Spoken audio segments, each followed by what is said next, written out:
This is the image they told you the diplomatic architecture was built to prevent: a sealed envelope, not a press release, not a diplomatic cable routed through the usual channels, not a statement read into the record at the United Nations, but a direct, personal, written communication delivered by Iranian government courier through the Swiss embassy in Tehran to the American interests.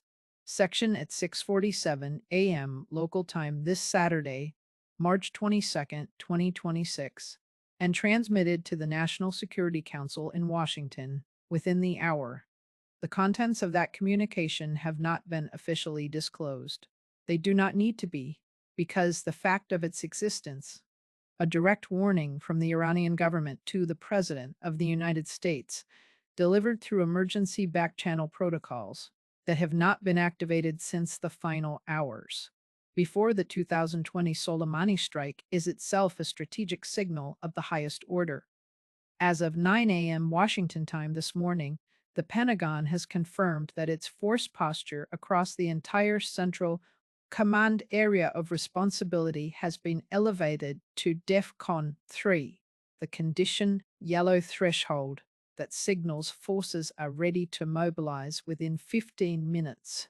For the first time since the Korean War crisis of 1994, an American president has received a direct warning communication from an adversarial state at the precise moment that the military apparatus of both countries is positioned for immediate engagement.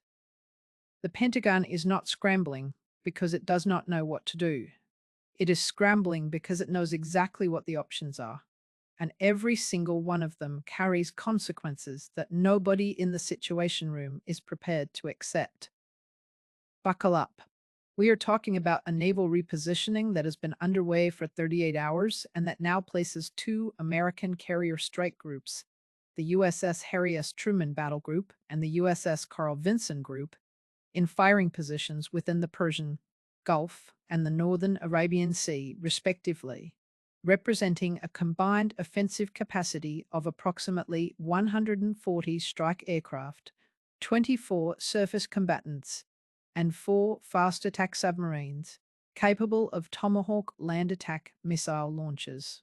We are talking about an Iranian Revolutionary Guard Corps force posture that American satellite and signals intelligence, according to sources familiar with the latest NRO assessment, reviewed by CNN's national security team, shows as having dispersed its mobile ballistic missile launchers from their known garrison positions into hardened field deployments across 9 separate provinces, the dispersal pattern that Iranian military doctrine specifies for a pre-launch survivability posture.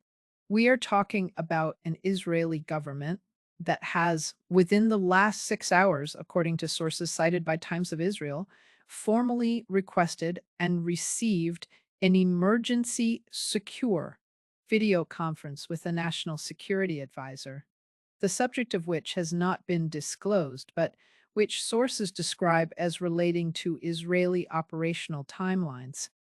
We are talking about the Strait of Hormuz, where Iranian Revolutionary Guard naval units have, according to maritime tracking data reviewed by Lloyd's List Intelligence, deployed a significantly elevated number of fast attack craft and mine-laying vessels in the last 72 hours. The pre-interdiction positioning that the U.S. Navy's Fifth Fleet has contingency plans for but has never been required to execute against a fully armed and operationally ready adversary. And we are talking about an oil market that opened this morning with Brent crude at $127 per barrel, a price level that the International Energy Agency has publicly identified as the threshold above which global economic growth contracts by approximately 1.2 percentage points annually. In this special report, we are going to break down the contents of what Iran's warning almost certainly contains, why the Pentagon scramble reflects a genuine options crisis rather than standard resource management, and why the next 48 hours represent the narrowest decision window the administration has faced since taking office. To understand the strategic weight carried by a direct written warning through the Swiss channel, you have to understand what that channel is, how rarely it is activated at this level, and what its activation signals about Iranian decision making at this precise moment. The United States and Iran have not maintained formal diplomatic relations since 1980. In the absence of direct diplomatic contact, the Swiss embassy in Tehran has served as the American protecting power, the formal mechanism through which official communications between the two governments are transmitted when no other channel is available or politically viable. The channel has been used for consular matters, prisoner negotiations, and occasional low level policy communications since 1980. It has been activated for emergency strategic communications, the kind that carry direct warnings from one government's leadership to another's, on fewer than 6 occasions in 46 years.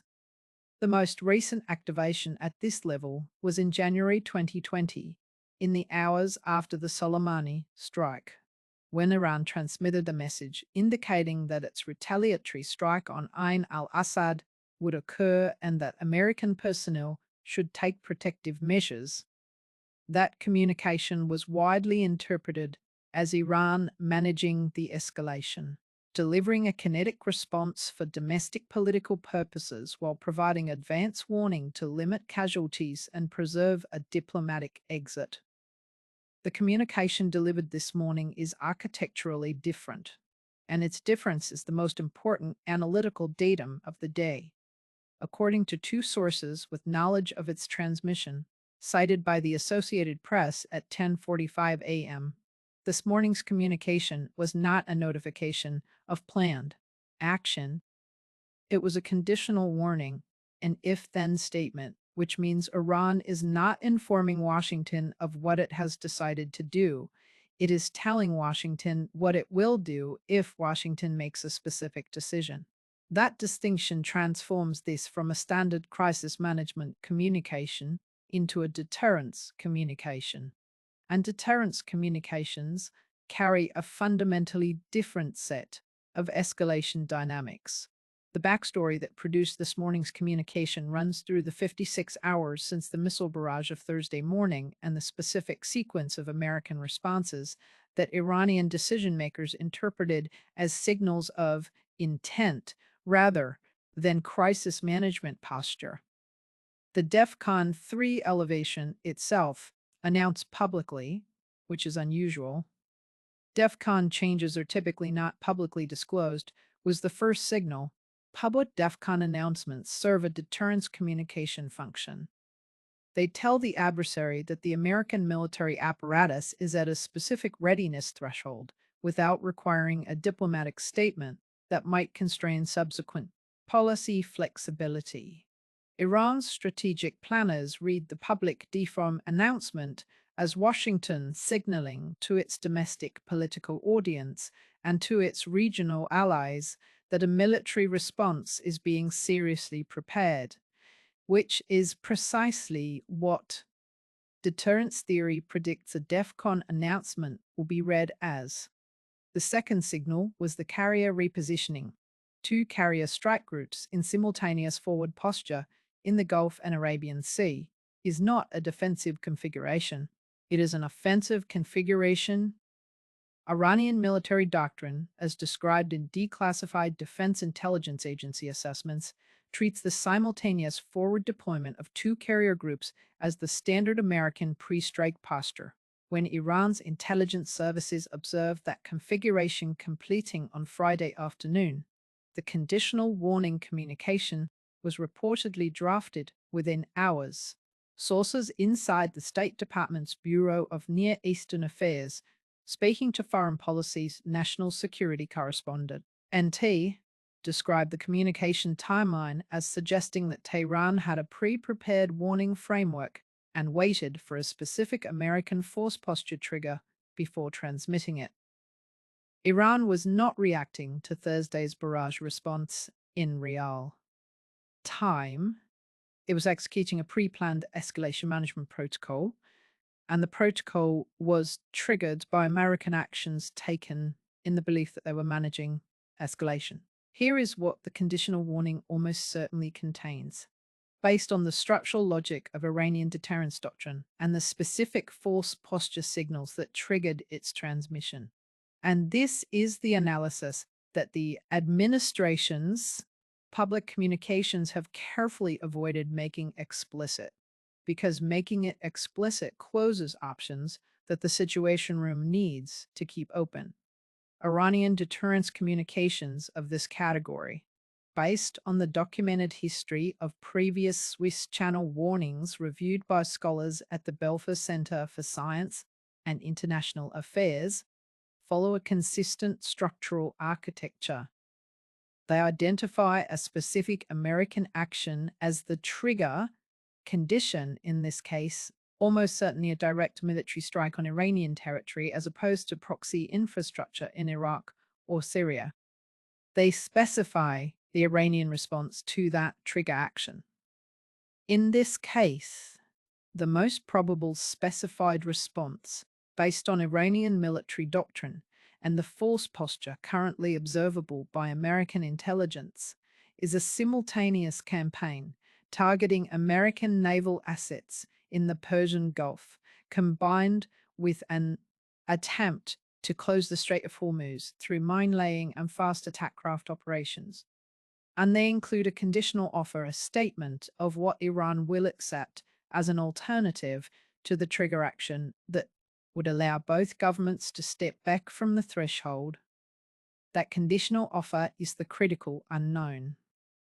If it includes terms that the administration can accept without appearing to reward the Thursday missile barrage, a return to the Vienna framework, a suspension of secondary sanctions on specific categories, a mutual force posture reduction, then the warning creates a diplomatic exit.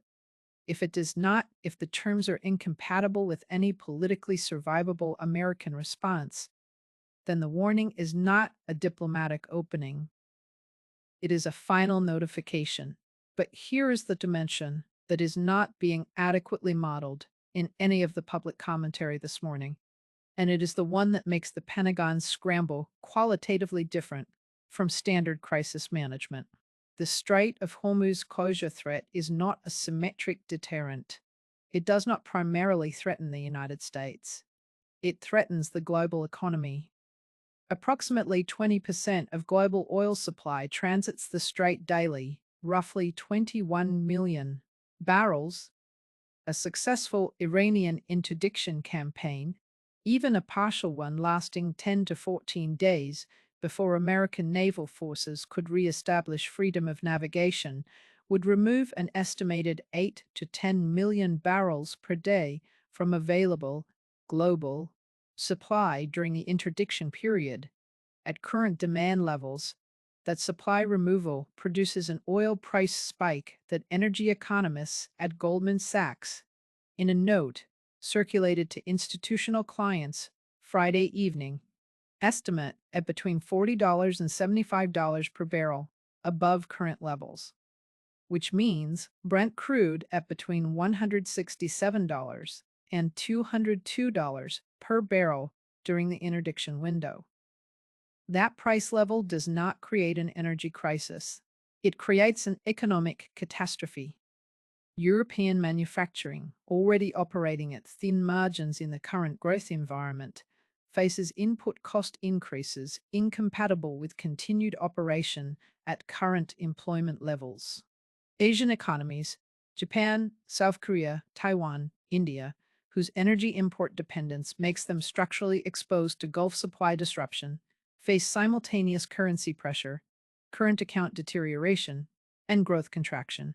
And the American economy simultaneously managing the Canada a trade confrontation, supply chain disruption, and the inflationary pressure from the Thursday to Saturday oil price movement receives a demand shock and a supply shock simultaneously.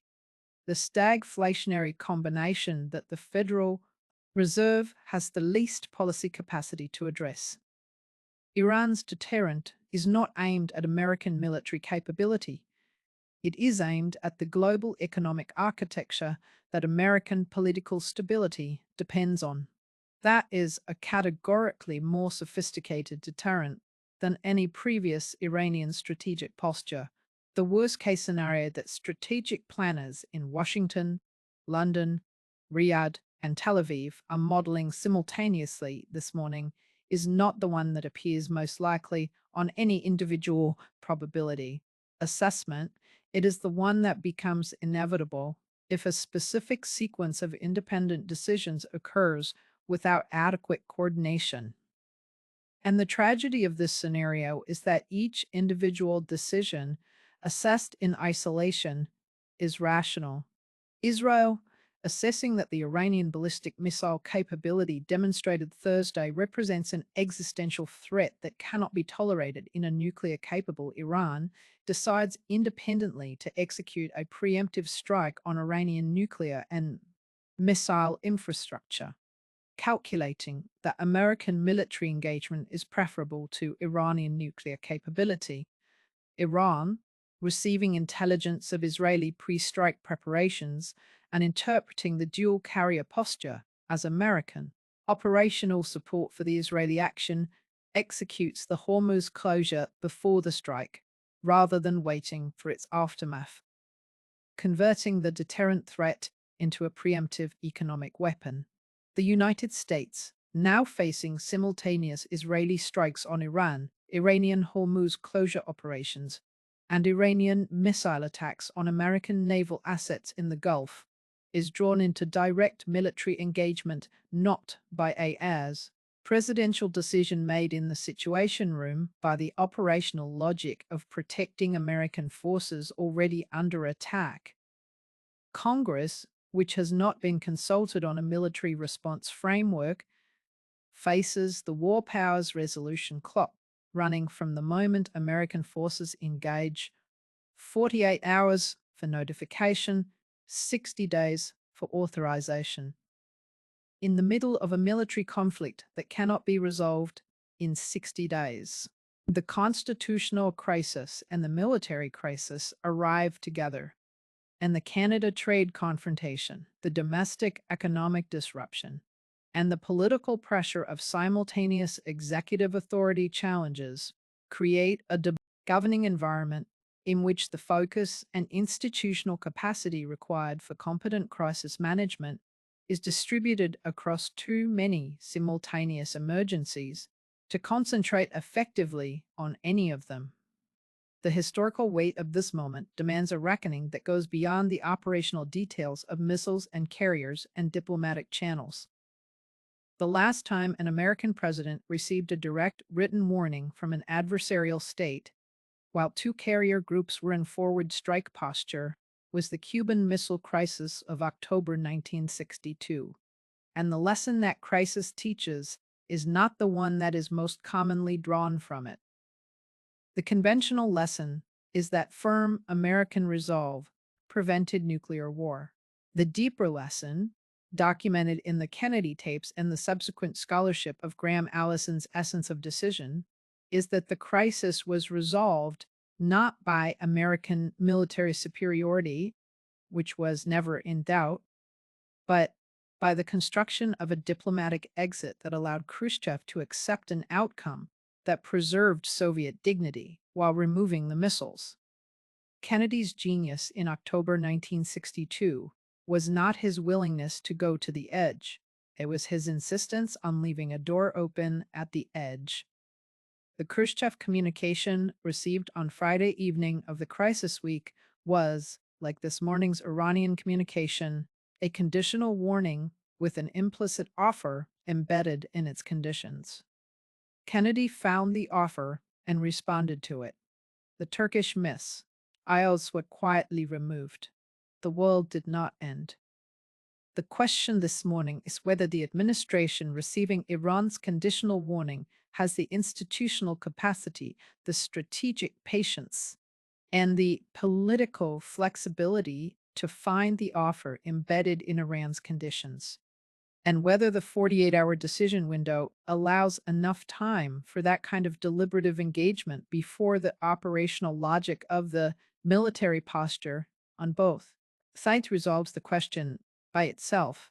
Watch the State Department's 11 a.m. briefing because the language used to characterize Iran's communication, whether it is described as a threat, a warning, or a communication, will signal which response track the administration has chosen. A threat requires a response. A warning allows deliberation. A communication opens a channel. The word choice is the policy. Watch the UN Security Council emergency session this afternoon, where the Russian and Chinese positions will reveal whether the major power framework for containing this crisis is operative or has collapsed under the weight of the broader deterioration in great power relations. Watch the Israeli government because the 6 hour timeline between the Israeli Security Cabinet request and the NSC video conference suggests that Jerusalem is operating on an accelerated decision schedule that may not align with Washington's preference for deliberate escalation management. Watch the oil futures market at the Monday Asian Open because the $127 Brent price this morning represents a partially informed assessment and the full damage assessment from Thursday's barrage, the full Iranian force posture intelligence, and the full contents of this morning's communication are not yet priced. And the Monday Open will reflect a more complete market assessment of what the next 48 hours actually contain. And watch the Swiss embassy in Tehran because if a response to this morning's communication is transmitted through that channel before Sunday evening, it means the administration has found something in Iran's conditions worth engaging. And that engagement, however tentative, is the only mechanism available that does not lead to the worst case scenario the planners are modeling. The sealed envelope delivered at 6:47 a.m. contains a question. The question is whether Washington can find a way to answer it that neither rewards Thursday's barrage nor makes Friday's carrier repositioning the last diplomatic act before the guns start firing. Subscribe. Stay close. The 48-hour window is already open and it will not stay open indefinitely.